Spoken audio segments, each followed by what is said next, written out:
Senator Sanders.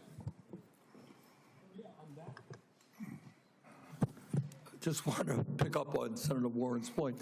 Are you telling us that the former head of CDC went to you, you asked her, are you a trustworthy person? And she said, no, I am not a trustworthy person? She didn't say, no, I'm not a trustworthy person. She said, no.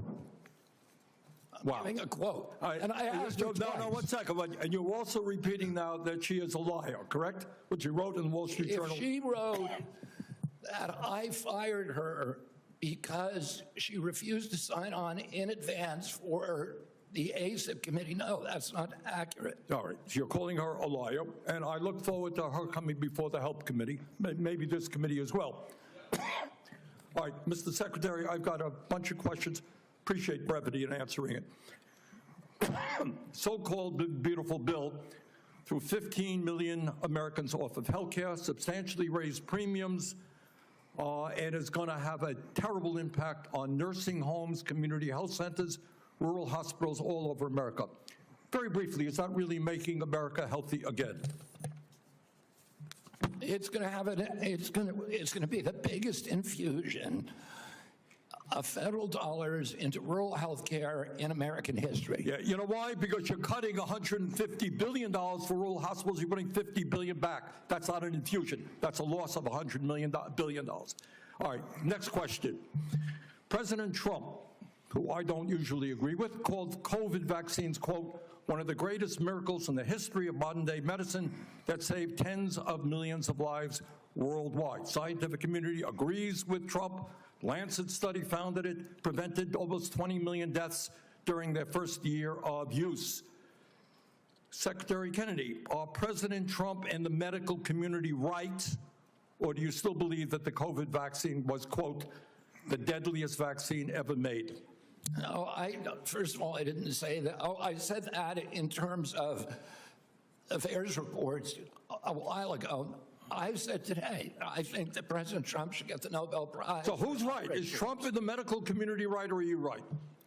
President Trump did an extraordinary piece of leadership. Is he right or wrong? Did COVID save millions of lives? As I said, he got Americans back to work. At that time, that particular vaccine was perfectly matched to the virus that was circulating then. And I have no idea how many lives it saved, but it saved quite a few. You know, what I find a little bit weird in this discussion, I'm hearing it over and over again this morning, Mr. Chairman, is we've got the entire medical community on one side. You got the AMA representing hundreds of thousands of doctors, the American Academy of Pediatrics, the American Public Health Association. All of these organizations are telling us that COVID vaccine and vaccines in general are safe and effective. You are casting doubt on that. Who are who are the organizations that are agreeing with you and casting aspersions on vaccines? The primary advisors are Marty McCary, Jay Bhattacharya, Dr. Oz, Vinay Prasad. So you got a few doctors who agree with you, and I'm giving you the Not a few doctors.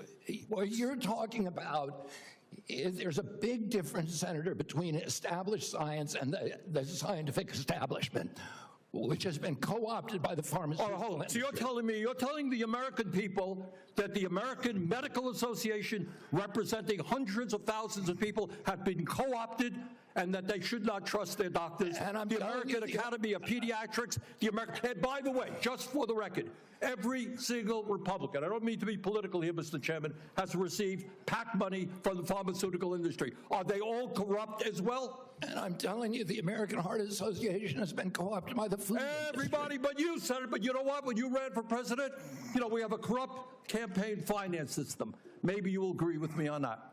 Okay, you were already president, you got a billionaire behind it. You received $300,000 from people, not from the industry, people in it, as I did, from individuals. You corrupt. President Trump got $3 million.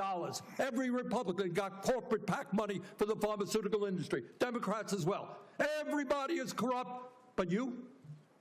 Is that what we're looking at? I don't think so. And I think the issue I now... don't even know what you're talking about. Well, I think you do know what I'm talking about. I don't know what you're talking about. The issue is every time anyone Are you saying the pharmaceutical industry was supporting my presidential campaign? No, I'm saying, I don't think so. I'm not saying that. I'm saying that the pharmaceutical industry is a greedy institution which is charging us the highest prices in the world. They are pervasive.